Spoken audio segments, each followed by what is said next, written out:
Okay, all right. Thanks, Yeah, we thank can you. sit down, we can distribute it. Thank you. Anybody else? Okay, we're gonna recess as the MID Board of Directors and convene as the MID GSA. We have update on MID GSA, the groundwater sustainability plan release, GSP comments received, coordination agreement, and public outreach. Okay, so a few updates here. Since our last board meeting, the GSP has been released. It was released on August 7th with some of the appendices following. We're going to continue to accept comments on the GSP through November 11th, and those comments can be submitted through the Madera County Water website, and all of that information's been made available to the public. We also have already been receiving some GSP comments. As we receive the comments, we will include them in the upcoming board packet, so our board has an opportunity to review those, and they will also be distributed to the board members, so that way you guys can review the comments. The comments will be incorporated and will be reviewed and incorporated if necessary into the GSP. The GSP is planned to be adopted by all of the 4 agencies of the joint GSP in December, along with the coordination agreement. As far as the coordination agreement goes, not really any more news to report since our last board meeting. Melanie Aldridge with Madera Water District was taking the lead on drafting that, and I know she's been working on attempting to coordinate some meetings, but I don't think they've come together quite yet because there are a number of parties involved. As far as public outreach goes, MID has been doing quite a bit of public outreach over the last month and a half or so. We just did the Madera Fair, where we were able to distribute a lot of information. We put together a flyer on the GSP related to the MID GSA. We also had that flyer translated into Spanish. And so I know a lot of those flyers were handed out at the fair, which was great. We also included the English version of the flyer in people's bills that went out in September. So if you received a water bill from MID, you received the flyer and information about the GSP. We did a joint press release with Madera County, Madera Water District, and the City of Madera on August 13th related to the GSP, so that came out. And then MID did our own constant contact related to groundwater and then MID GSA on August 7th. So a lot of information's been going out from MID related to the GSA and GSP. As far as upcoming events go as on October 22nd, we're gonna have a coordination committee meeting again as somewhat of a public listening session for comments on the GSP, and that's gonna be at 6 o'clock at the Madera County Board of Supervisors. There are chambers there. And then there will be another meeting scheduled on December 2nd, again as a coordination committee meeting to listen to GSP comments and take those into consideration. And that's what's going on. Questions for GSA. Proceed. So comments will close on November 11th, but you guys will still take public comments on December 2nd? No, so October 22nd is the meeting for public comments and public listening. Those comments will be considered at the December 2nd coordination Okay, committee for meeting. that The GSP will then be finalized and will go to the GSAs for approval in December. Is my understanding of the current schedule. So stay tuned and be sure to check the website and such before you show up for a meeting. But And David. Yeah, so Root Creek, released their draft GSP. right. And so the I- Valley Ford. The Gravelly Ford did also, I haven't seen that one, so is it on the Madera website? I'm not sure. I just know it was sent out. We haven't heard hiding your hair of, Newstone. Newstone, noticed a meeting Yeah, the joint meeting. coming up related to their GSP, but I have not seen any drafts of that. Okay, other stuff. Other questions? And there are brochures after the meeting if anybody wants one of the brochures that are shown up there in English. And we're also gonna continue to, hand out those brochures and place them at various areas around Madera, including the library and such, about the English and Spanish versions. Carl? Any other locations that there's ideas of where those could be placed, I'd be happy to give this up to you to provide for the public. Do you want some in my office? Yeah, that'd be great. Okay, Carl. Sorry, Carl. Just as far as outreach, I did attend 2 meetings in the last month and a half, I think, with, the Regional Water Management Group working on, DAC communities, and I spoke about safety at both of those. Okay. And like Tommy mentioned, if anybody else has ideas of where to distribute the information for the MID, GSA and the GSP development, that would be great. I have more fires. Yeah, love it. Okay, we have the consent agenda, we have approval of the July 30th, 2019 Yes, board adjourn meeting. first. Sure, you have to adjourn first. Oh, I'm sorry, adjourn the GSA. We're adjourning as the MID GSA and reconvening as the MID board of directors. So item 2, consent agenda, 2A, approval of the July 30th, 2019 board meeting minutes, 2B, approval of the August 1st board meeting minutes, 2C, discussion possible action on approval of the warrant list minutes through September 10th, and 2D, discussion possible action on the monthly financial report for July. For approval of the consent agenda. Motion, do I have a second? Second. First and second, all in favor, aye? Opposed? Okay. Okay, we have information items, 3A, Finance and Human Resources Department, and I have Anthony first. Alright. Approximately 22,200 acre feet, was delivered original district lands, 5,400 acre feet to subordinate lands, and 1,400 acre feet of operational management water in July, for a total water sales of 3.7 million. And then approximately 13.8 acre feet, 13.8 thousand acre feet was delivered to original district lands, 5,100 acre feet to subordinate lands, and 1,600 acre feet of operational water in August was delivered for total water sales of approximately 3.1 million.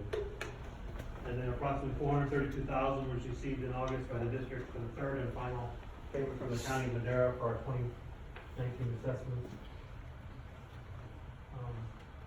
The semi-annual bond payments in the amount of 2.188,375 million and 1.218,500 million for the 2015 and 2016 bonds respectively were transferred to Wells Fargo on August 15th and then paid by Wells Fargo to the bondholders on September 1st.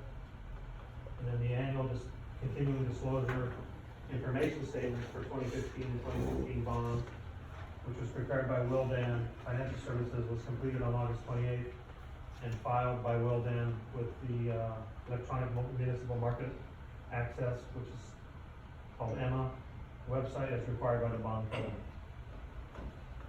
Nothing else to report. Questions for Anthony? Thank you. HR department. So our HR department has been, focused more so on both the updates, which we'll be discussing a little bit more later in the board meeting. We are continuing on our employee staff training, and we recently received, our 2020 rates for our, medical and, legal benefits, medical benefits. And with those, we are putting our documents in order, getting ready for our open enrollment, which will be taking place October 3rd, through October 24th. And I'll be sending out more information, to follow, when you'll be receiving your packets and information. Thank you. Three. Questions for HR? Very good, thank you. Okay, 3B, engineering, operations, and maintenance report. Yeah, I'll go over it. Engineering first, Yes. just a few things, the grants. We've completed those, we're gonna close those out, this Water Smart grant and the SCADA grant, 242710 in October. Other things we're working on is the staff's been working with maintenance to figure out the projects we're gonna work on our off-season, depending on when our season ends. Other things we're looking at for the budget items for SDR encoders to install a few more of those at certain locations that we need them. One of the things that Sean Cordstrom has worked on a lot is our SCADA update. We are now using a virtual server, which saved us quite a bit of money on our SCADA server. We didn't have to update that software. We worked with our software server and real time initiated that. Is that what took the system down the other day? Yeah. It's been, We don't know. Too soon. That's a very sore subject. Sean's done a lot of work, a lot of coordination, real time, L&L Electric who's doing our SCADA. It's been an ongoing battle to get all that stuff worked out and done. And it actually saved us about $16,000. We didn't have to get all new software, so it was pretty good. The capital improvement plan, Kroll is gonna go over that. We have a presentation on that, so I'll just skip that. The NPDES, we've completed all of our sampling for that. Blankenship and Associates will be down in October to close us out on that, so we're good. We've just been collecting basin information. Lende Basin Survey was completed. It's in Madera County hands for review and approval. The mountain facilities, Chilkoot is closed, will be opened up in October, and Big Creek will be opened up in December, and just our underground service alerts daily.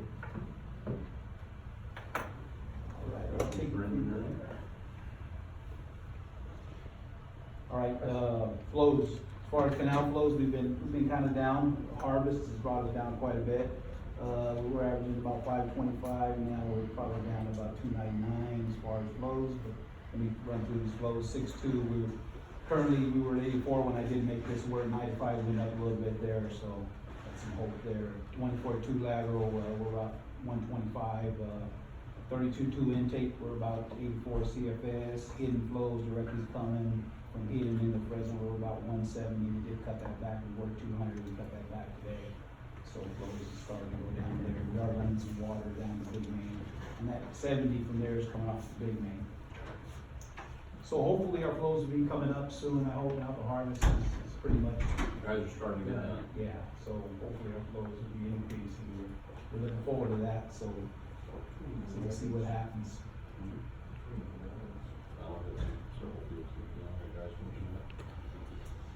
Already, it's only the 10th of September, it's crazy.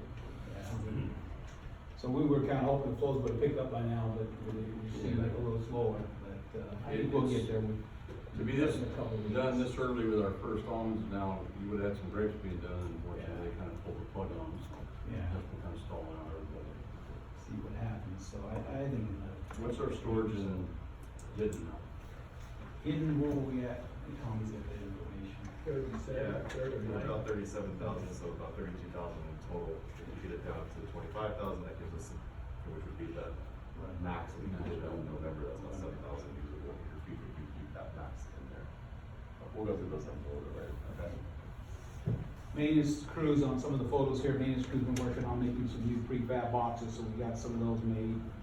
Also, one thing good about our canal operator schedule, we're able to use, every Thursday, we're able to use 3 or 4 operators, go out and do trash detail and do some maintenance. We did some washing of our solar panels. If we don't do that, the batteries in some of our SCADA systems seem to go down, so it's a good idea to get out there and wash those off every once in a while.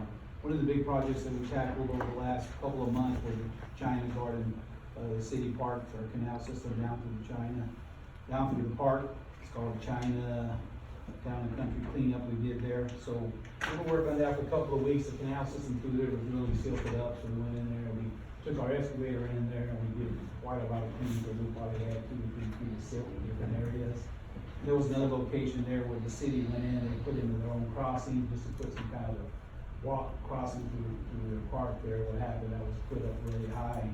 So what we've done in the past there, we've been running their China Garden Canal, we've been running about, last year, about 2.5 CFS, and every time we get higher than that, we get a call as far as the water backing up onto the baseball diamonds. So that was one of the reasons why we wanted to get in and clean that up. I know it hasn't been cleaned out in years. So hopefully this year, we're trying to get 7 to 8 CFS through there, which eliminates some of our problems we're having on the Stockton in the park, and down the Sunset Pipeline down there. So we're still waiting for the flows to come up, since we got everything cleaned down there, so we're expecting to get 7 to 8 CFS through there, so that's hopefully that eliminates some of the problems. Try and take some of the pressure off of that, bring it around the other way. Yep, that's what we're trying to do, so hopefully, right now, the flows has been so low, so we haven't had a chance to be able to run those high flows through there, so I'm pretty confident that we'll be able to, because there was quite a lot of material that came out of that system, so I think it's gonna make a lot of difference. So Well, that's good, it's much. Yeah, it took a lot of work, and one thing I'd like to thank the board for letting us get some, new shoes on that radar, on the excavator, because, without that, we couldn't have got in there and took care of that as quick as we did. It helped a lot, we would have kept those old cleats on there, we would have made a mess, so we were able to get in there without any minimum damage, and actually the city parks department worked real close with us with that whole project, and we were able to get that cleaned up. So I just got some before and after pictures there. Next page is just a number of new leaks that we have. We did get some new leaks on the Desmond, the main one, the Colony extension, we had about 40 new leaks. Cody Canal, we got about 3 more new leaks, and there's a couple of new leaks that popped up since I made this report. But we'll try to get to them leaks as we get a chance. We're able to put in a new meter box installation in the hospital lab, Road Avenue 14 and Road 28. Reason being is we really had not a very good meter system there on that turnout, so we decided to go in there, we had to shut down one in there, put in a new meter box, take care of that. Radar work is still going on, got some photos in there. Photo down the bottom kind of shows that crossing I was talking about, the city put in the park down there, there's a little high crossing. We went in there, we cut their cement, they're gonna go ahead and put the walkway back in, we went ahead and installed the pipeline, shot the entire system, so now we got that at a pretty good height, so we should get flows through there.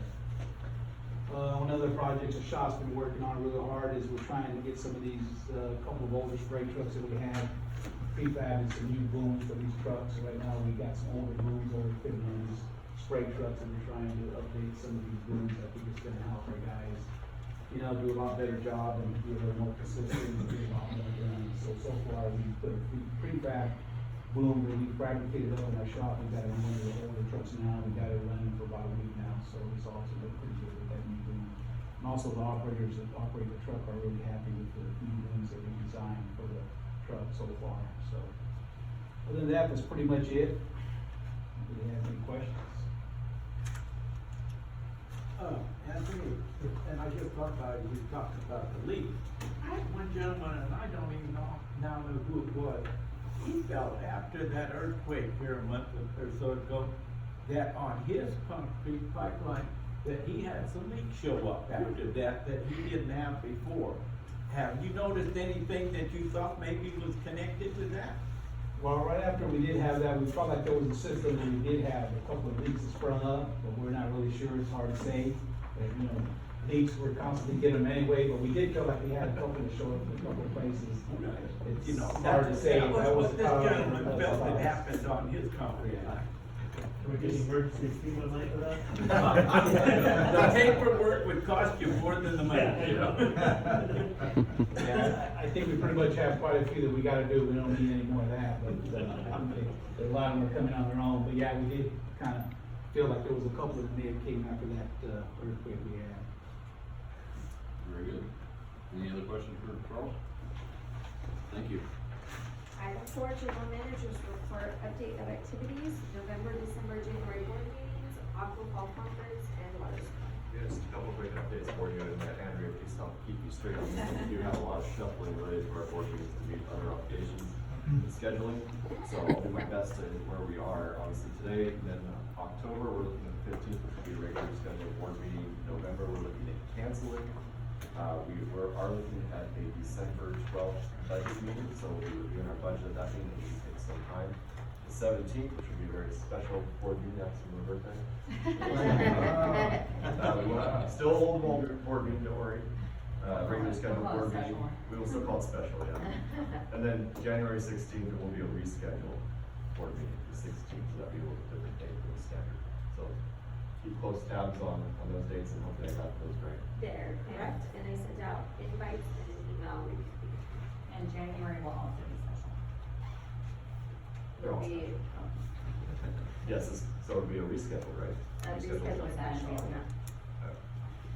Yes, so the special part of January that Dina is mentioning is that we actually have, as part of our centennial celebration, a monument that's being fabricated as we speak, and it will be unveiled at our January meeting. So, those of you who can make it, we'll try to do something special related to the dedication of that monument for 100 years funding the district.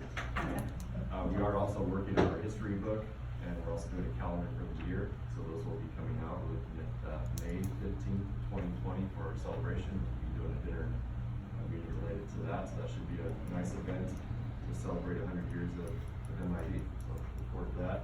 And they've done a lot of hard work, especially by Andrew on getting those documents put together. The history book, we've seen drafts of it, it's very interesting read, some of the early times of Madera in general, but how the district was part of Madera becoming what it is today. So look forward to sharing that with everybody, and copies will be available for those events. The Aqua Conference is coming up December 3rd through 5th, so any board members who are looking to attend that, please let Andrew know as soon as possible, so she can work on the logistics related to that attendance. Bryant Water Authority is having their annual strategic planning event on November 18th through 20th. I know Director Erickson is not going to be able to attend that, and Brian has filled in the past, so he's volunteered again to attend that event. I'm just looking for a few days to get away. Even with vacation time of year. Yeah, right. So we'll be doing that in November, and that has been a very productive meeting in the past to go through kind of the strategic planning and visioning for Bryant Water Authority. So we look forward to that very soon. August 29th, Gina and I and Jim were able to go to the Bill Jones pumping plant up off the Delta shore with San Luis Delta Minota Water Authority.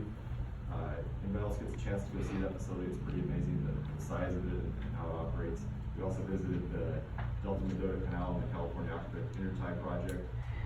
Your information out there, along with the fish screening project that's up there, and how they pull fish out of it. It's amazing the amount of activities that are related to getting the fish out of the screen there and how they do it. So that was pretty interesting to attend. If there's, like I said, any opportunities for you guys, especially if you go see that, it's a pretty amazing facility. For Aqua Region 6 ballot, we had one short, right, Brian, still, but on that, but we did go ahead and approve the slate that was proposed. We concurred with the recommendation from the nominating committee. So Brian, again, will be serving on that. Congratulations. Assuming everybody concurs. And of course, we have one of the members of the public participating also through San Luis Delta Minota, which is Bill Dietrich here on that board. So thank you guys for your efforts related to ongoing outreach and stuff. Ag, a lot more involvement in that. I think I'll save the water supply discussion for the next agenda items here, the copper distribution policy, but quick news on that though, we did go back to 100%, believe it or not. Increases back to 100% class 1 declaration. Was that yesterday? No, that actually occurred after our last Bryant board meeting, shortly after, so on the 22nd. Oh, they did? They did, Michael did send out a shortly. When we were on the 29th, I didn't think they'd done it yet. Yes, 22nd, so we're back to 100%. Great water use, we are 100%, so that's good news. And we'll continue that discussion on the crop water distribution policy. That's all I have today, unless there's any other questions. Question, Tommy? I have a question. I thought it was on the agenda, but I see that it was under, closed session. I've been out of the loop for the last little over a month. Has there been any update on the MID board publicly as far as what their thoughts or position was on the opinion that came out of State Water Board on the adjudication? The recommendation? That was at our last board meeting. It's a recommendation from their staff for an Right. 8-month period. And so the meeting will be next Tuesday. So all we did was notify the public and the board. Okay, so there was no comments or anything from the board on that? What would you like to hear? I'm just curious what your thoughts, if there was any thoughts on it, I'm just curious to. We're cooperating and coordinating with the state board right now. Okay. That process.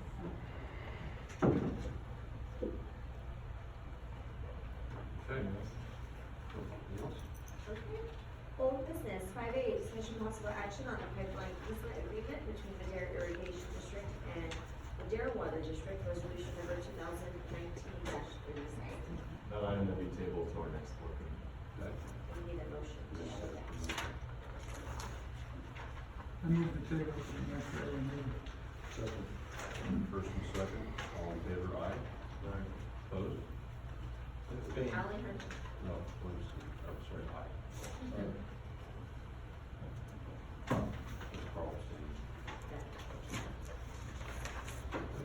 Okay, 5B, discussion possible action on the crop water distribution policy, resolution number 2019-30. Okay, well, the good news is, like I mentioned, we're back to 100% class 1. So that provides us a small chunk of additional water supply this year. As I mentioned earlier, Hensley or Hidden Dam, we still have about 7,000 acre feet in there as of today to get that down to the maximum we can have on November 1st. So, total, we have about 37,000 acre feet, usable 32,000, then to 25, we got 7,000 more acre feet.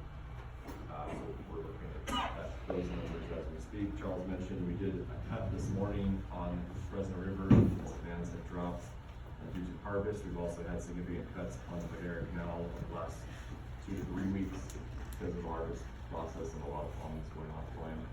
Pistachios seem to be starting up right about now is what I'm hearing, so a lot of those users have shut off too, so that kind of impacted us. We expect those demands to come back up, hopefully, and you guys will be a better judge of that, of where we are along in the harvest, but typically it does start coming up mid-September. They've crept up slightly, 10-20 CFS for this week compared to last week. So hopefully that trend will continue, or it's gonna jump up. Looking at our revenues for the year, the good news is we expect that as of the end of this month, September, we will be meeting our revenue marks for the district. So we wanted to bring the crop water distribution policy back up as an opportunity for the board to consider a rate adjustment as we move into the fall and outside of our crop demand period, to motivate more growers to take this last remaining chunks of water we have in the reservoirs and get them into our system and into the ground. So we brought it back up. At this point, I think October 1 would be a good day for a change. We like changing the first of the month, and that would be a meter read change at that time.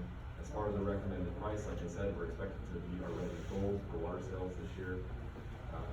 So really, it's what the board would like to set at. There isn't a magic number at this time that we would be suggesting. There are different types of water, obviously, that we've been looking at traditionally to adjust, which is the individual district lands, our operational management water, our subordinate lands. So those are all items that are up for discussion today. A later agenda item that we've also included, just for consideration as you're making these decisions, is a discussion and possible action on our recharge program to make a potential block of water available to growers who would like to participate in that program, similar to what we did in 2017. So those are the items up for discussion today. At this time, again, one recommendation would be October 1. As far as pricing, that's really up to the board. If you want to hear our suggestions, you can write them, but it's really up to you guys at this point. Carl. When I see, and I know we've talked about this already, that we might be able to do this. You know, as I thought about it, right now, I'm looking at, we cut it in half for October. I really wouldn't be in favor of going to free water, because it isn't free water. We're gonna be paying for this water if we, and I don't know that I'm gonna cut 95 to 47.50, I'll probably go 45. Just because it's a round figure. But that would pay the majority of our costs that we pay the Bureau in San Luis Delta to move things, and it wouldn't break the budget, it would help the budget a little bit, but that is sort of where I'm thinking. $47.50 is a round number. Is that what you said? 45 is a round number. He said he wouldn't go half, he would drop it one. What, last time, what did we do, when we dropped the price, $25? 25 in the home. I personally wouldn't mind going to 25. You know, if we have our, we got the money, we have our, the idea is we want them to use it, we want them to put it in the ground. As users, would it make a difference to you whether it was 45 or 25? I think depending on where you are, yes. So just maybe this helps. Right now, looking at the projected numbers and usage, I think it all depends on where this price falls and the users that come back online after harvest, for post-harvest irrigation or other programs. But we should be able to run into early November with these numbers. Ideally, how far down would we want to try and pull, Well, Knowing that you don't wanna go in the fall at 25. yeah, because in December 1, you're gonna get a storm and then you're encroaching and you're having to Right. go with it. So you want to hold down, give yourself some cushion, so you're not putting that water at risk. A little bit of carryover is always Problem is- nice, but it's better than having your aquifer.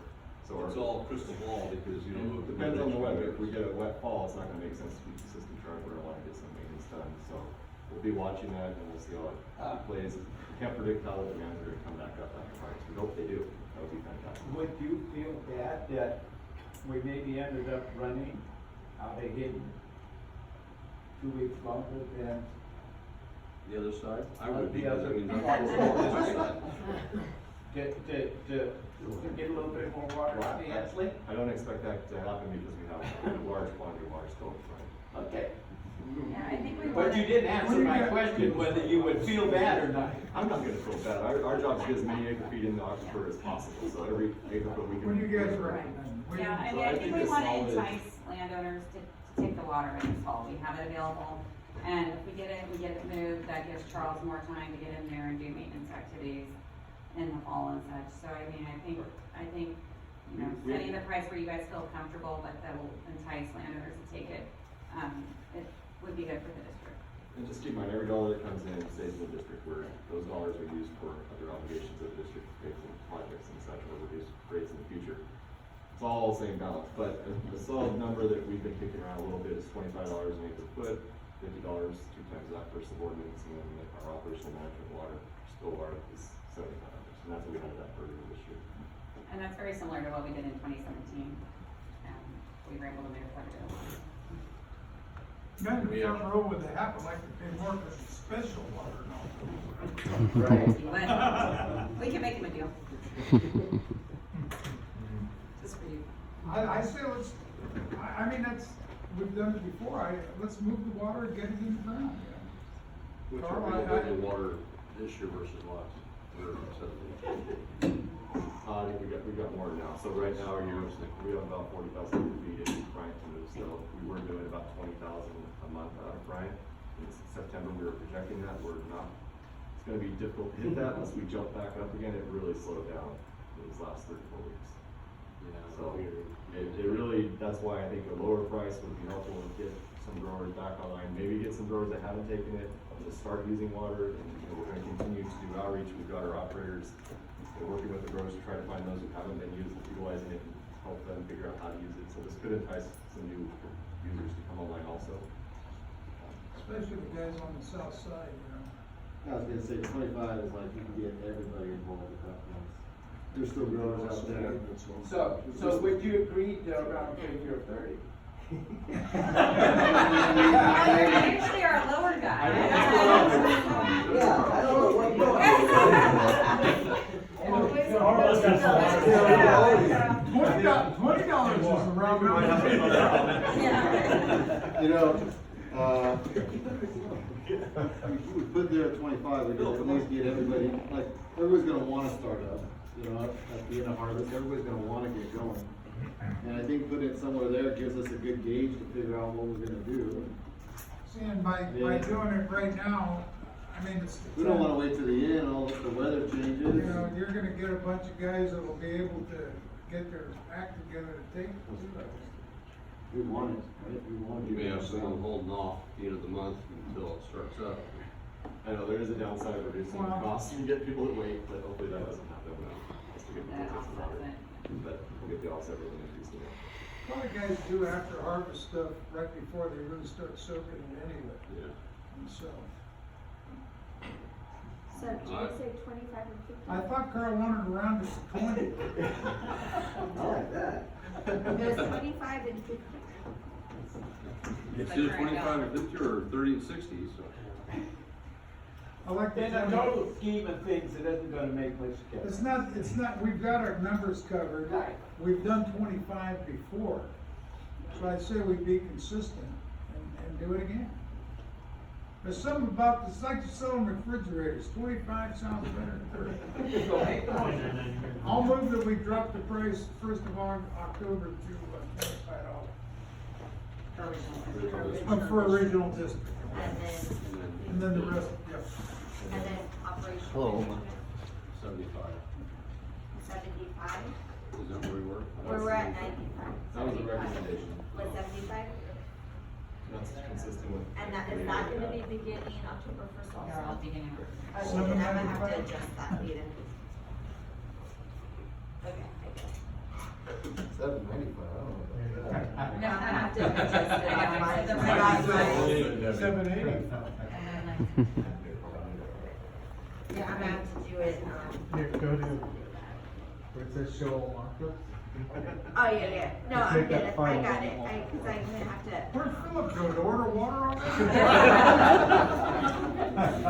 Okay. Don't start it. Ordering, You gotta you be can't dirty. Okay, I got it. Do we get a motion to that? We have a motion, do I have a second? We do want a clarification on the policy, Yes, that's added at the bottom. that this begins the first meter reading after October. Okay. Yes. As It opposed may to not all be done that 12:01 day. p.m. We're good. The operators up I there. think we're pretty good. Actually, we did have a problem one time. Yeah, we did. Yeah. We did. That's why it's in there now. Split the day. Yeah, that's why it's in there. Okay, and who made that motion? Dave, And the second? Ryan. So we need to. I need a roll call. Yes. No questions or comments? I'm sorry, questions from the public? Questions from the board? Has the September billing already gone out? No. August. August has. So roll it back to September first? Then we're gonna have to relook at our budget. You're gonna get more people off the wells. As I mentioned. Brian knows that. I mean, we gotta get people off the wells, period. Yeah, we still have budget to close too. So. I thought you had closed that gap. No.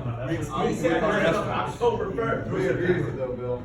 I'm with you, Brian. Right here, we gotta get people that are running to the canal operators, say, let's get me filled up, let's get going. Okay, pull the board, please. Director LaPasha? Yes. Director Cousins? Yes. Director Davis? Yes. Director Jansen? Yes. Director Erickson? Yes.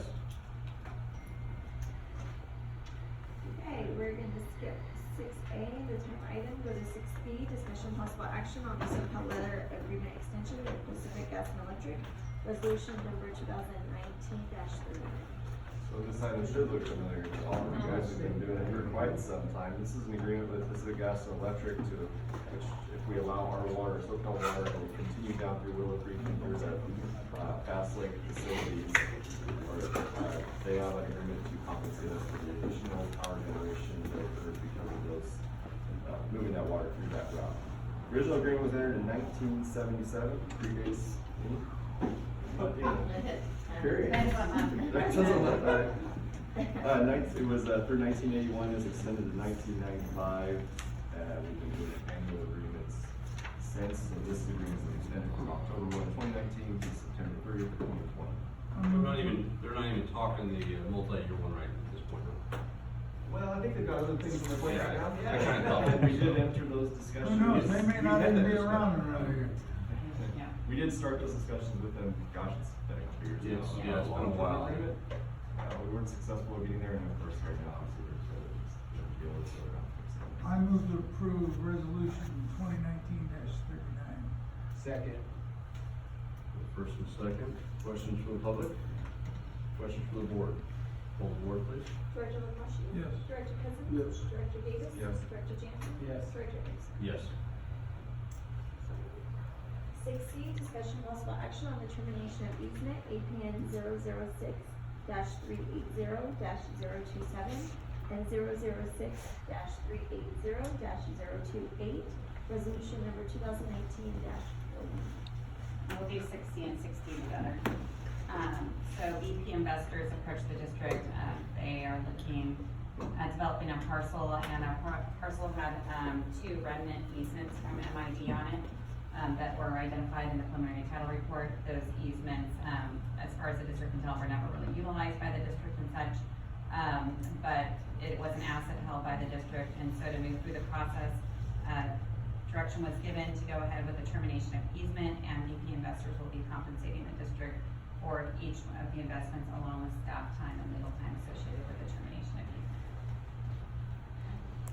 Questions? I move to approve resolution 2019-40 and No. 2019. No, it's two.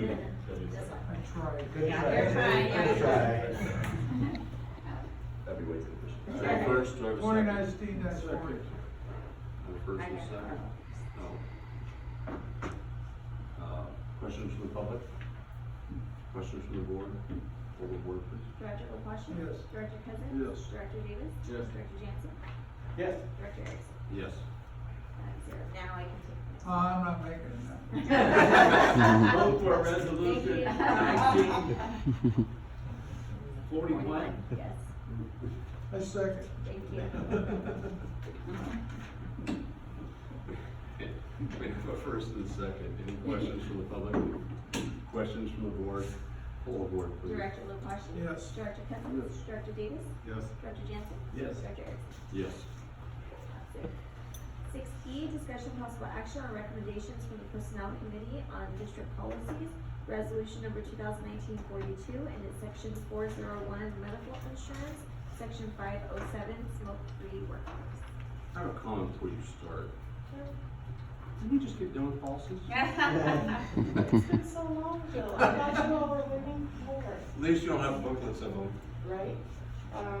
The policies are, liquid documents, so they're always needing to be updated as legislation changes and things as such. So, part of the process for updating our policy regarding to our health benefits is to confer with our insurance provider, for the review of the policy. And in doing so, we were made aware, that our retirement portion of our medical policy needed updating, to be in compliance with Government Code Section 5320. Basically, this legislation simply prohibits public funds to be used for payments of directors' retirement benefits if their election date falls after January 1st, 1995. And currently, we do not have any directors that, these changes will affect, revenues. We were also made aware that in accordance with our insurance provider's guidelines, if the district is to offer retirement benefits to employees, that it must do so, sharing a percentage of the cost of at least 25% of the lowest employee-only plan option. This change provides additional potential benefits to our retiring staff, as well as increases our marketability of district positions, when advertising for recruitment. Within this policy, medical policy changes, the eligibility for this retirement benefit is also updated. For a retiree to be eligible for this benefit, it was recommended by our insurers that our service years increase to follow current trends and best practices. So our service years have increased from 4 years to 10 years, to qualify for the retirement benefit. The retirement benefit will now also terminate with the eligibility of Medicare. Lastly, language referencing proof of coverage when medical insurance is waived has been included as well. Regarding our changes to our smoke-free policy update, there are new many forms, vast assortment of smoking and tobacco paraphernalia that are on the market now, but not referenced in our policy, and we wanted to be inclusive of these items. Specifically, most popular vaping products and tobacco use. The policy now more distinctly defines tobacco use and also clarifies district property, where its use is prohibited. And that, the personnel committee has met and discussed these changes and recommended these updates to the district medical policy and smoke-free workplace policy. Of course, the title is now from smoke-free workplace to tobacco and vape-free workplace. We have met and conferred with the Employees Association regarding these changes to the medical policy as well. And they did approve. Yes. And we did have an ad hoc committee, personnel committee meeting, and had a lot of discussion, and was a good meeting, and the committee had a recommendation. Which one of you guys is on the committee? Remember that we need to each So other. what's your recommendation? To approve it. Oh. In fact, the main thing, and she didn't go into it, is on this, the health benefit. You could retire at 55. In essence, if you'd worked here 10 years, and we would pay, we paid 25. 25% of We, the lowest. we would pay 25% of their health insurance till they were 65, or till they got a job that covered them with Medicare. And Carl just clarified, it's 25% at the lowest plan The available. lowest plan available. And it partly gives Tanisha a selling point when she's recruiting people.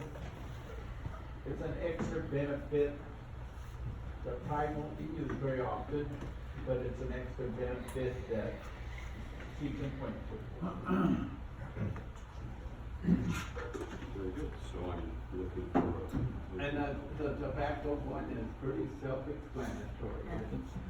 Anything that makes smoke or smells like tobacco, chews like tobacco. Have you smelled the vaping stuff lately? Huh? I said, have you smelled the Or vaping cotton stuff candy. lately? Or cotton candy. We don't want this or cotton grapes candy or smell. whatever Yeah. that smells or tastes like.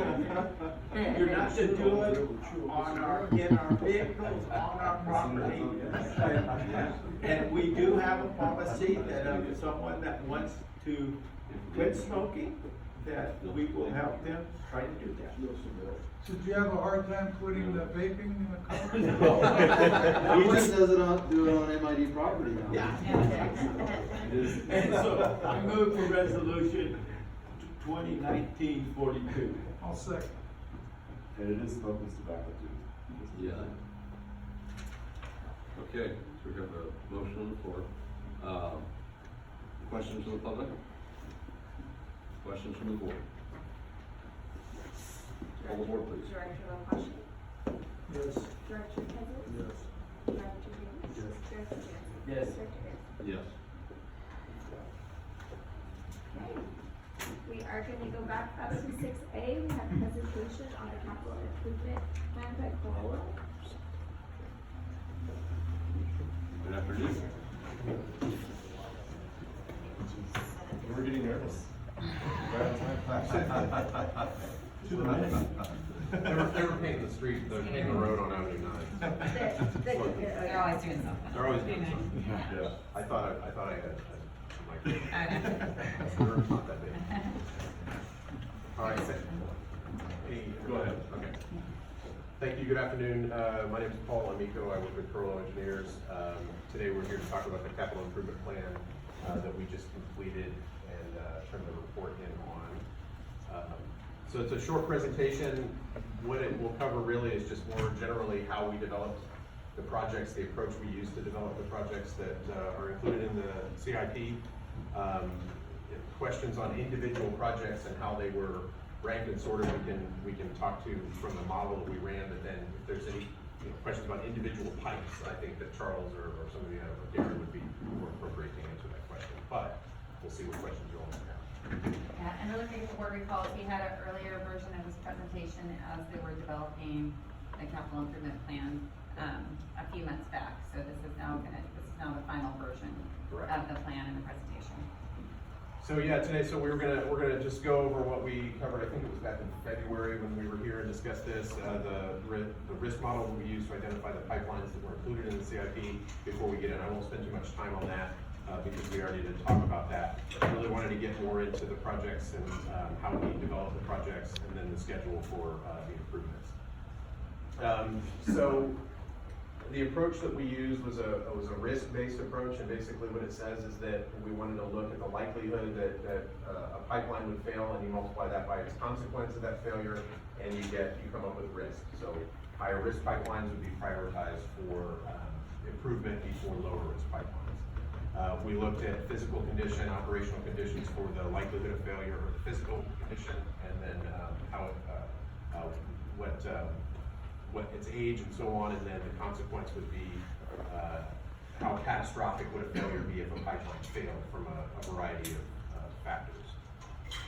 So for likelihood, we looked at physical attributes and operational performance data. If there's been leaks on the pipe in the past, or if through discussions with staff, they'd identified that the pipe had failed a number of times, that would indicate that it was going to continue to fail.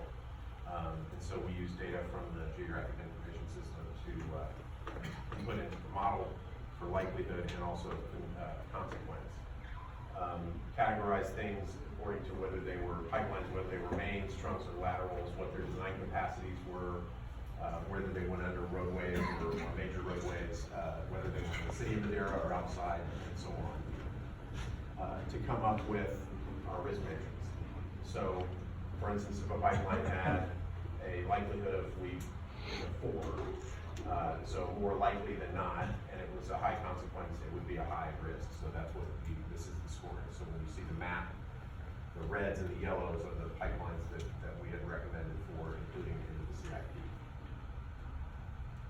So, you know, we always like to present these maps and keep real small so that we just wanted to give you a sense of, we had presented this information in the past, and we have the report that we prepared, and these maps are in it. And if you all need larger format maps, we can certainly provide those. So any questions on the risk model? Again, we covered this back in February. Great.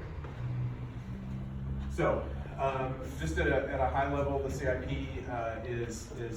we identified a total of 25 miles of pipelines that ranked as high or medium high risk, and those were prioritized for replacement over the next 10 years.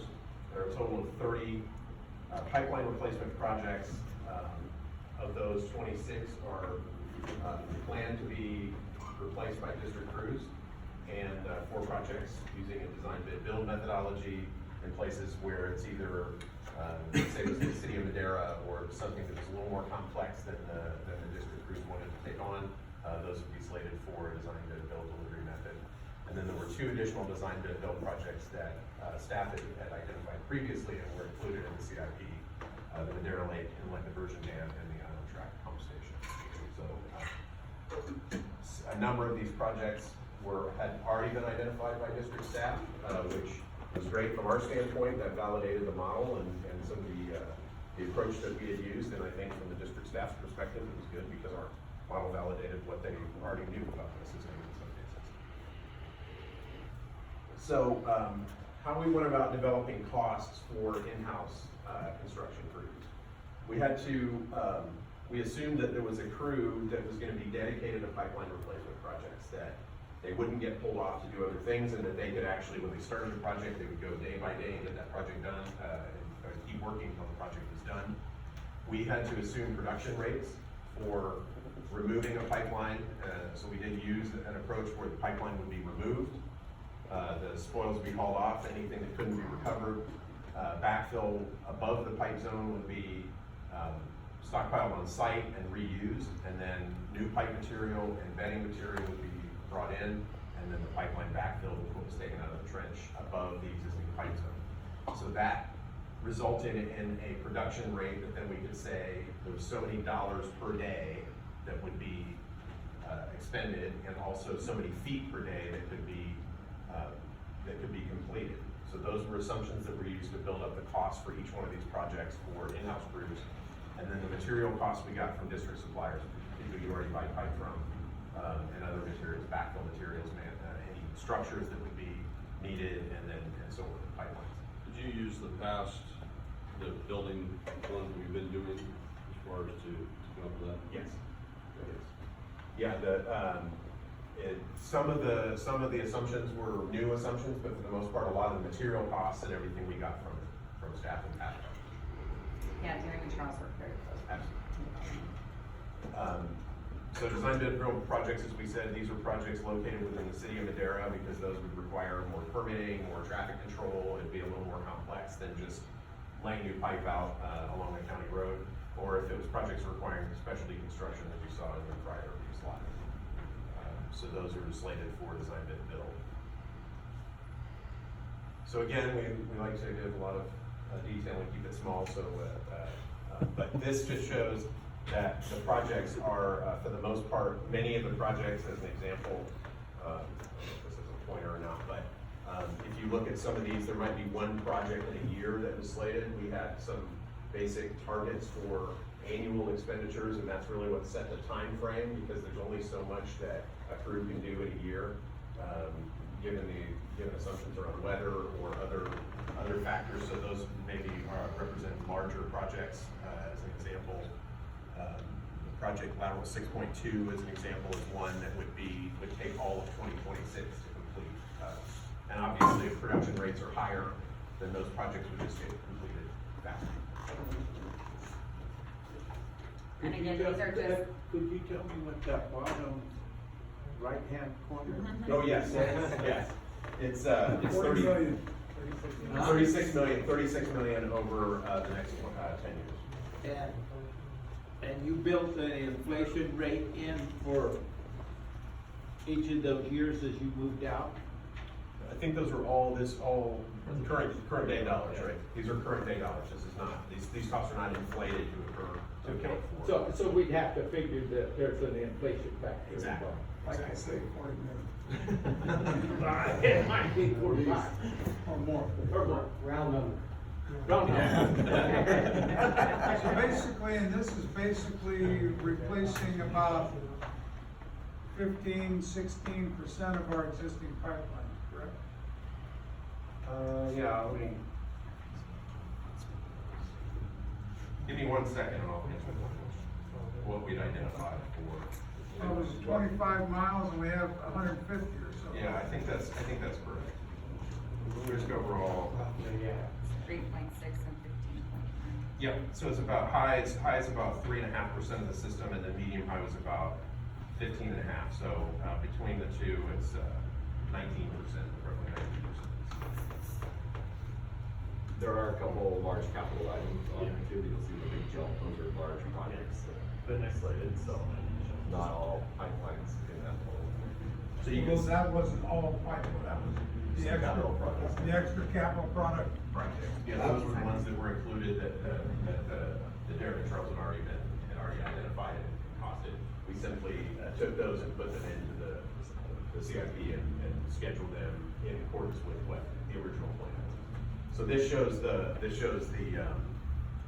annual expenditures from district crews versus the contracted work, and then the cumulative value for the CIP. So you can see we generally hovered around $2 million. It's about $2 million a year is what the crew could do. And then these bigger projects are where the pumps are. Just curious, so if we know our system is past its life expectancy in general, so when we make these improvements, what is our estimated time of, how many years do we have with these improvements? Useful life. Yeah, Depends on what type of what's the materials. expected useful life, which is probably conservative? Oh, of the pipes that you're gonna replace, so you put a pipe in the ground next year, Yeah, so it's a 10-year, so we're completed with this series of projects.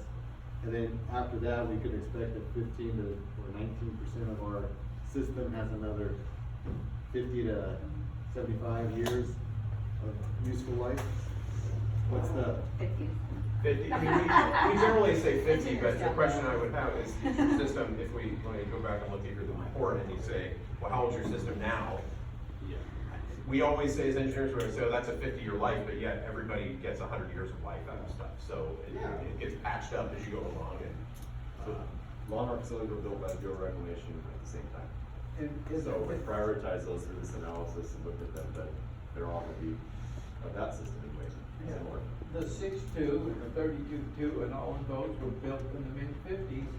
And so they've been here 65 years. And those are our new systems. Huh? Yeah. That's our new system. and with current, construction materials and construction techniques, and we can expect that these pipes would last, we would expect them to last more than 50 years. Because, in the old days, they just opened the ditch and threw the thing in, and didn't pack the material, and, it was a lot And it different. worked pretty good. And it worked pretty well. Well, longer than expected. Exactly. So, Well, the mistakes were made along the way on materials and stuff too, and that's causing issues.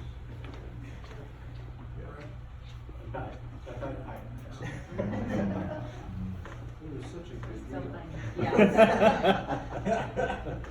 For a good deal, a few years A after. good deal and a good deal more. So and the good news is we work together, and as the system is replaced, the approach that's used is we always would like to say simple but elegant, right? You know, it's a pretty standard approach to doing things, and can really be repeated. As you learn more about the system, there were portions of the system where maybe we didn't have as robust of data that we wanted, and maybe we made assumptions or something. So as the GIS the mapping system gets more populated with data, you can run the model again and then come up with a new set of priorities once you're through several years, or as the district learns more about the system. So it would be expected to be an ongoing investment in replacing the pipe. I think just one last slide, which is just the schedule, and it shows the duration of each one of the projects. But I think this is probably a more relevant for that question.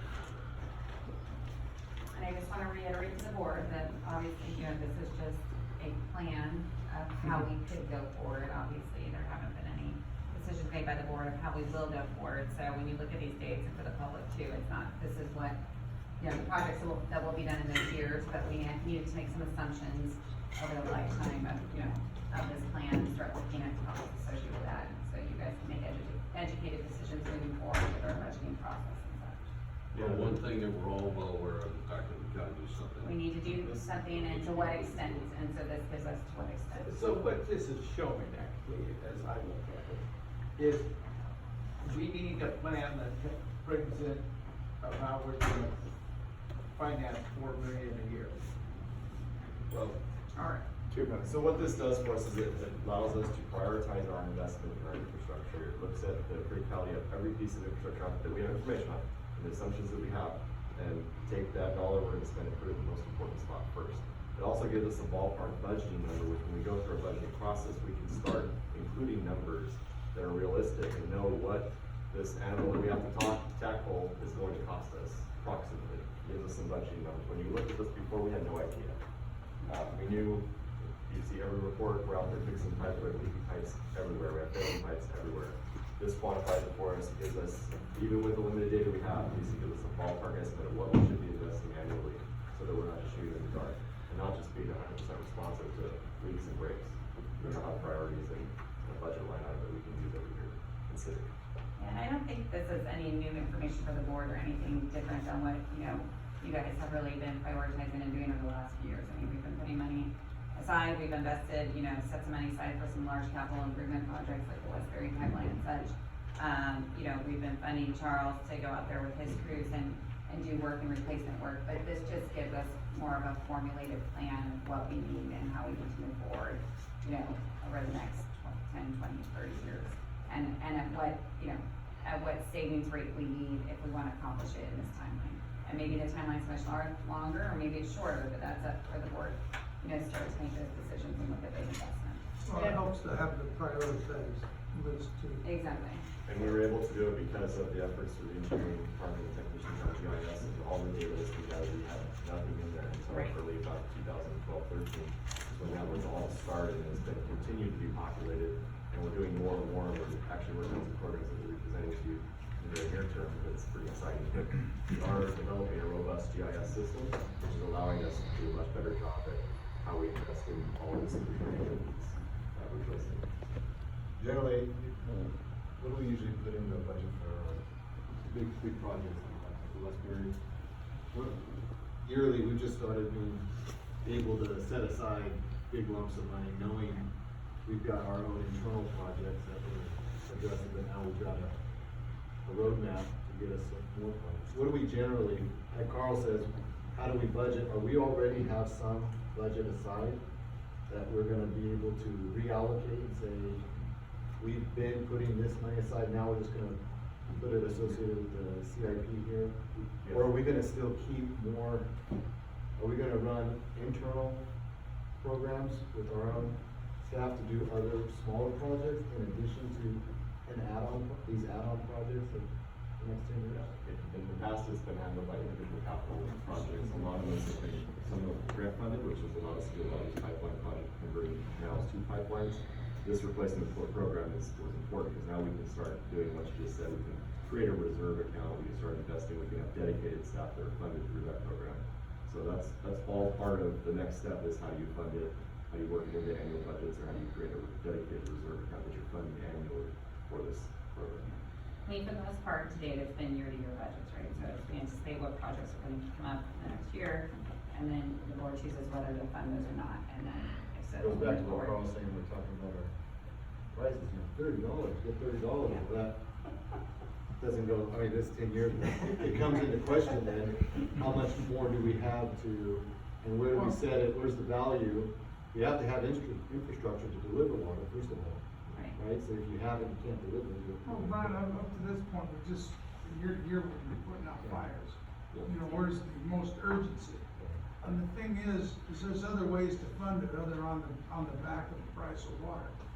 And now that we have a roadmap and a prioritized list of what needs to be done first, we can start thinking about how much we really have to put aside every year.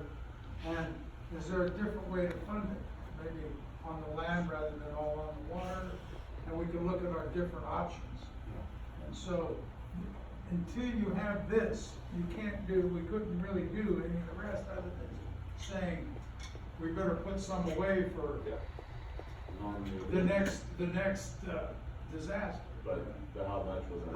Now we have a pretty good idea of what it needs to be, the order of magnitude. And these projects also bring forth as the grant money comes through here that shows us,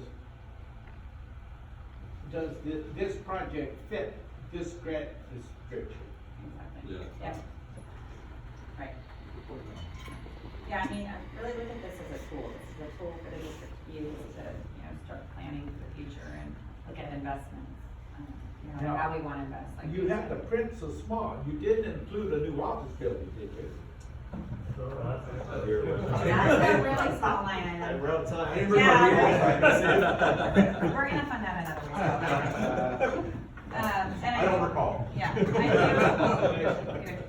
I do wanna let the board know, they also have a nice report that's been put together that's available, so if you guys wanna come in and look at some of these things in not so small print, or at least closer to you, when you. My glasses won't work on it? Yeah, exactly, yeah, you're You welcome. have that on digital too, so we, Yeah, we Yeah. provided a digital copy. It is a very large file.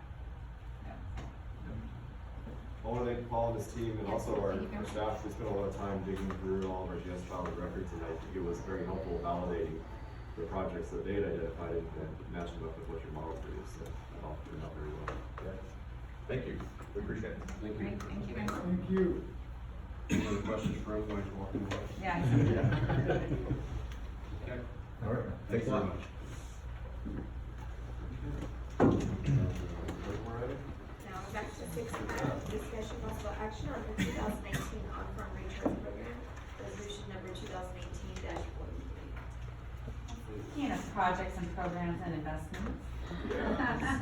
So as you know, in 2017, for quite a while now, we've been working with Sustainable Conservation on on-farm recharge programs, and we've offered water to the past two growers. Am I boring?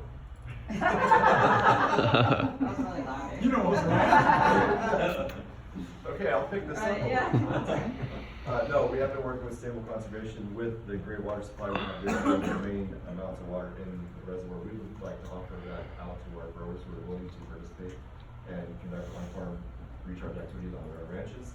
So, we have an application process that we utilized in the past. We're prepared to do that again. And then based on demand, we can sort through those utilizing scoring criteria along with the GRAP, which is the groundwater recharge assessment tool that Sustainable Conservation developed in partnership with MID and TID. And that could be utilized to prioritize who gets this water. The water be offered free of charge, obviously under the conditions of the application and time periods. Right now, we're looking at starting that October 1, consistent with the rate cut, and making that water available as long as we're operating. As available. So, what we're asking today is one, if the district is interested in doing that again, and if so, following the same format as the last time we did it, or similar format, and how much quantity the board would be interested in making available for that program. Yeah, it's pretty limited quantity last time we did. Yeah, we had a small amount, because it was a pilot, project. I also, though, wanna point out that on-farm recharge is one of the projects that's listed in the GSP for the MID GSA, you know, to achieve and maintain sustainability. And so, you know, if the board chooses to make this available in 2019, you know, again, we're gonna be ahead of the curve, we're going to be meeting our sustainability goals, you know, even as we sit here today in 2019. And so I think that, you know, is a really productive thing for the district. If you choose. Yeah, the limitations will be basically system capacities, obviously priority will be provided to those who are paying for the water, and related to ranking based on scoring criteria in the graph. And this would be limited to landowners within MID solely, and it's really, you know, we would provide the opportunity, it's up to the landowners to go ahead and utilize that water and recharge as they see fit on their own property. So, So this is Ms. supposed you to want? start October, we're saying October first to start? Yeah, around there, I mean, we're looking at collecting applications over the next couple, you know, few weeks. We have to put the word out there, we have to collect applications. If there's ranking that's necessary, we need to rank them and such, so that's gonna take a few weeks, so more than likely it'll be beginning of October. Think there'll be interference with grower usage when October is when we're gonna start a discount on the water? Yeah, so there will be a priority provided to those who are actually paying for the water, not to this program. So if you may need your crop plans, that would recharge. How much do you guys suggest? What did we set aside last time for? Again, that was a pilot one, and it was 200 acre feet. 200 acre feet, yeah. So, you know, I think this year we have the opportunity to do more. And this would Yeah. actually be towards meeting our GSP goals. See how many, you know, people we get that wanna do it. I think I'd put it as an up to amount, make that available, if, obviously, if there's someone else will need that water, we go, but give us something to work with. Yeah, it doesn't hurt to shoot, you know, to get the program going and then sculpt it, mold it, learn from it, figure out, you know, stop, start, how it's all gonna play in. I mean, obviously, using the tool gives us our best chance to get the best, you know, growers for the percolation that we're looking for. What are you thinking about to start like 1,000 acre feet or something as a, and then you can always, I could see it up to maybe 3,000 or, okay. it's really up to the board now. Actually, if So we in other can, words, you know, if we get 3,000, that is 50 second feet a day for 30 days. I don't know what a second foot is, Carl, but I have to. Just keep in mind that is through the meter, so that's not from the reservoir. Right, I realize that, So- that's about 6,000-7,000. So if we were exclusively running that water, I mean, I would say we've got the losses. Yeah, but we can run it on, it's running on top. Sure. Running on, so there's no other losses. No losses. We're having that losses anyway with the canals being watered.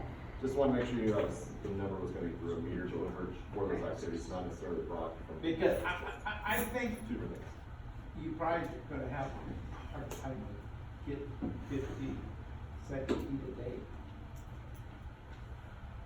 of people that want to really do recharge. Carl, again, it's an up to amount, it doesn't mean, So that's what we'll use, we'll goal to get it all consumed, but it's an up to amount. is this gonna have a similar stopping time as our regular Yes. deliveries? Yeah, we'd have to. unless it's exhausted sooner than that. No, I know, I just think that, you know, dormancy, I mean, people who are willing to put a little extra water on it, they're actually gonna, you know, What we could do is Well, see it's what not recharge. reaction we have, and we could revisit this in our next board meeting too. I mean, if we guys, get a ton of we did this done in applications. January, I If we remember. get a huge interest in this activity, we could increase the amount of the board so chooses at a later board meeting. Yeah. This is more of a formal. Yes, this is a formalized program, it's for the purpose of Um, non-farm we'll do research, that. we'll cooperate with sustainable conservation, so they can do their research related to it. But again, it starts to get the word out about the program and the project, again, it's one of our GSP goals, so, you know, I think that starting with these things and Let's continuing see to do who them every applies, year and is let's see great. who, Let's see how it goes. We learned a lot from Who the growers are 200 interested I can tell you Yeah, that. exactly. So every time we do this, we figure out better ways to. And we actually got, the last time we got people who had never utilized surface water before to participate. And then they continue, since then have continued to utilize surface water. But prior to that, they never did. That's true, that's one of the side benefits. That's how we're. Getting hooked. One question, Rick, you here 2 years ago, I think it was, you did a bunch of, you were doing a barley for salt deal. How many acre, you put an acre foot on? And in the fall. In the fall, back on that, on the vines.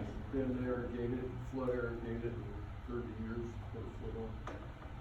So, Okay. we do a lot of. I think when we did this, back in January, it was easy to get a foot on. I think when we were doing it, we were just rotating, and it was like, when do you wanna stop? What's the purpose of stopping? Get all your cultural activities done. It's actually quite surprising. But Charles doesn't need more than, what, about a week to fix anything in the system? I'm just saying, once you get started putting water on, and Rick says a foot, but there's a lot of ground out there that will suck a foot up like that. And then we'll start seeing it slow down, but with everything, right now, this next irrigation that we're on, it's usually been minimal irrigating just to, not complicate things during the harvest. And I think a lot of ground is ready to sponge it up. And it doesn't have to be flood. I mean, we do it with the micros, just keep them, just let them run. Just let them run. So, do you want a motion giving you a 7 acre feet today, or? It's part of a resolution, so you'll Yeah, need so to. you authorize the program and approve the quantity. You can't see those little It's highlighted in your- X's right there? it's Tom? on your agenda, No, Not it's not on my agenda because It was it came after she amended. printed it for me. It was amended. You see this one? Yeah, what's that yellow feet? Three X's. Three X's, that helps a lot. That's what he's trying to say. For you to fill in. Jim, I have a question. Okay, awesome. There's a question. Go ahead. So, depending on how much is used, how many people are interested, have you guys considered, targeting areas as we look at CD salts and trying to deal with some of the exceedance areas as we move into priority zones? And So- trying to It's a push very water into those specific areas? deal, whoever wants to take it. No, I know, but if nobody takes it, I'm saying as a district, would you consider trying to pinpoint some of the areas where there's nitrate exceedances and maybe do some flooding like, Rick was talking about that he did with salts and whatnot? Our focus on this is to get water into the ground, we are not getting into water quality topics. It's gonna be here before you know it. I'm just asking. Yes, Christine, but regardless, we have to have a grower who's willing to participate and do it. Absolutely. Absolutely. I would just say if there's no growers that are interested in doing it, not saying there won't be, but let's say that there's additional water there. At some point, and I think I've had this discussion with a few of you, you guys have to recognize that CV salts is coming and the districts are gonna be involved with it. And so my question is can you get ahead of it if there's additional water where you can pinpoint and say, hey, Rick, you have a salt problem in your area, can you take some water and put some water into the ground? Well, if you have a grower that's willing, in other words, we don't, We provide the all opportunity. we do is provide the conveyance to the grower. We can't just We're not go and start directing it. spreading it on his land. No, This is a grower-led program that they're doing that because if they feel need, our job is ranking them is based on suitability of the land on the graph. So we can prioritize who gets it, but it's really up to the growers to determine Okay. if their land is suitable for on recharge. Yeah, and I understand that. I'm trying to take it one step further as we think into the future and things that are coming. So, I'm gonna put another X underneath that. And then put 3000 in that spot. And move for resolution 1943. I'll second it. That's a nice round number, Carl. Any other questions from the public? Questions from the board? Hold the board, please. Excuse me, Director LaFosse? Yes. Director Pezos? Yes. Director Davis? Yes. Director Johnson? Yes. Yes.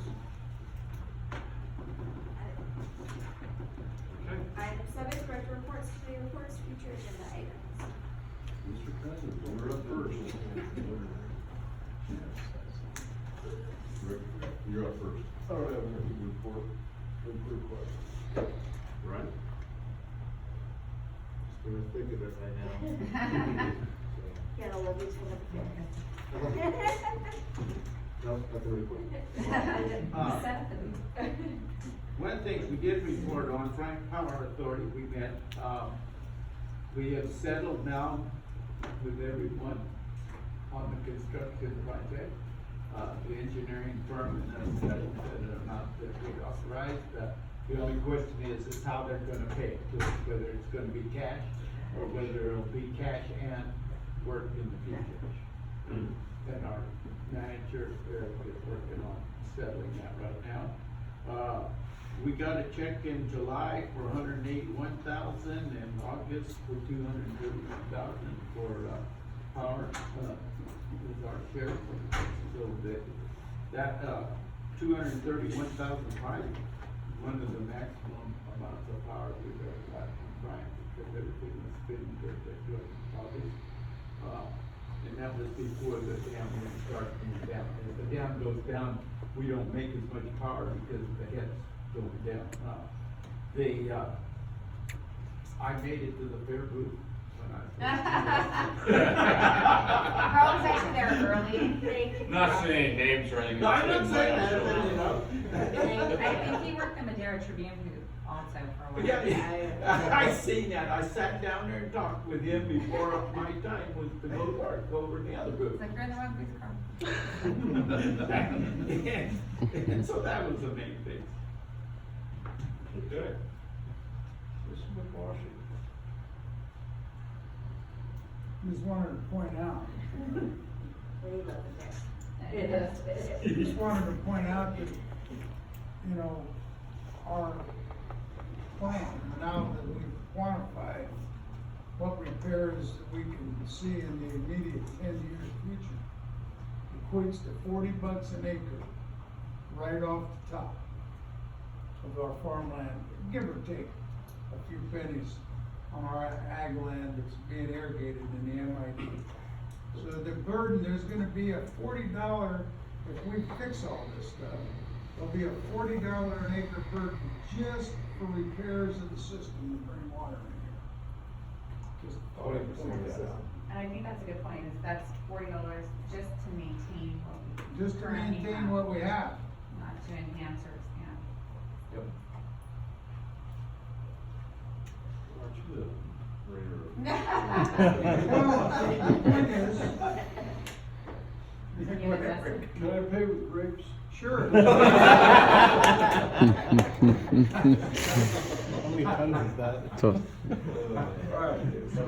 No, the point is it costs a lot of money to bring this water in here. Yeah. And, Just one component. Anything else? no, that's about enough.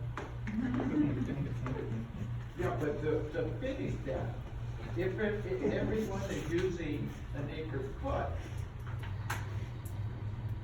we either have that $40 in the water, or we have it in the land.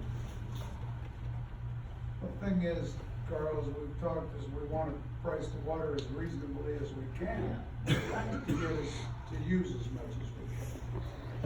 Well, I mean, you know, at some point, we're gonna have to go back and revisit that, because to make it more fair for everybody, the ones of us that are using it. versus Right, ones the guys aren't, that are using it are because they're all carrying the benefiting. load. Right. Okay, then I did manage to make it on time to the fair on Sunday. Right, I want you to Mr. notice Freeman that I have not. I'll take my licking. Dan Freeman was there with us, and, didn't have a whole lot of people, but thank you. Not a whole lot of people there. I did later. And then, definitely, if you have a chance to get to, the Jones pumping plant, take the opportunity.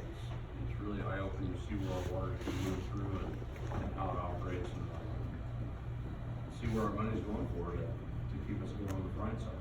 And how big those pumps are. Yeah, and those are small compared to the banks. And why it costs so much to replant them. And looking at, yeah, that we're, you know, we're getting ready to spend about 4 million on the first one. Six and over six. Oh, 6, yeah, 6 million on the first one, when we do the multiples, it drops down a little bit. But they, you know, they operate, so the last rebuild was in the 80s.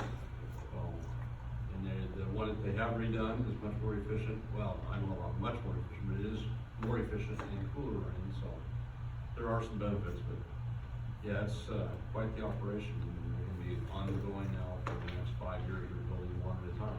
Are they on the second one? They're working on number 2, yeah. Okay, I was there when they were finishing up the first one. Yeah, it's up and going. But it's definitely worthwhile to go take a look and see what's happening there, if you have a chance. Other than that, nothing else. Next meeting will be October 15th, well, actually, we're a regular meeting. And we are adjourned, thank you.